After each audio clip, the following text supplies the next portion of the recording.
let's talk about John Wick Chapter 4. With the price on his head ever increasing, legendary hitman John Wick takes the fight against the high table as he seeks the most powerful players in the underworld from New York to Paris to Japan to Berlin. Stahelski comes back to direct it as we get Keanu Reeves back as John Wick, and as always, he is such epic in this film. We see John Wick going through a lot as he is fighting against the high table, and Keanu Reeves gives a great performance once again as John Wick, an epic performance as John Wick. While we do get Ian McShane back as Winston, Lance Reddick back as Sauron, who was the heart and soul of the franchise. It is so sad that he is no longer with us, but what he did in this film and in the franchise, he was just phenomenal. He was the heart and soul. We also do get Lawrence Fishburne back as the Bowery King, Hail to the King. And we do get a bunch of new characters in this film who are just epic additions, from Donnie Yen's Kane, Bill Skarsgård pretty much playing the antagonist, Hiroyuki Sanada,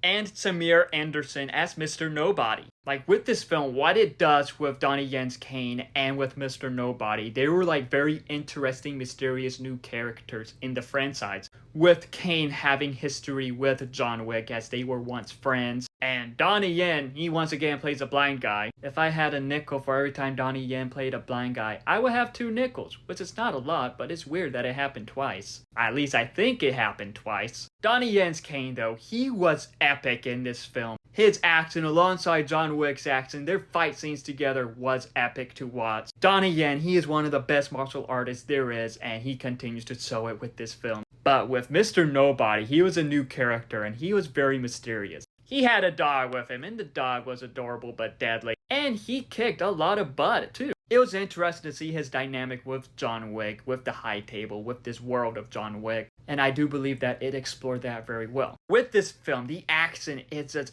amped up 9,000 times 2. And it is just epic to watch.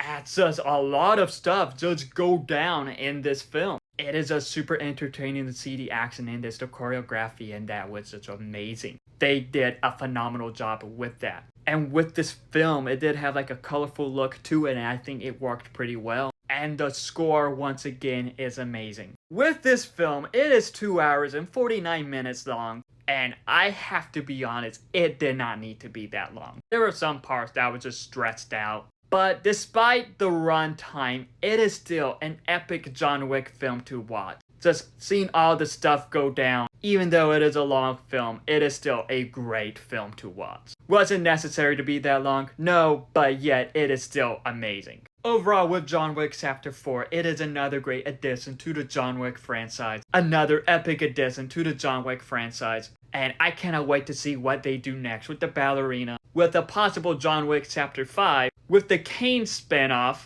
and with the animated John Wick prequel film. There is just so much they can do with the world of John Wick, and I am excited to see what they do with it. But with John Wick Chapter 4, it is just epic from beginning to end, and it is definitely a fun time to watch.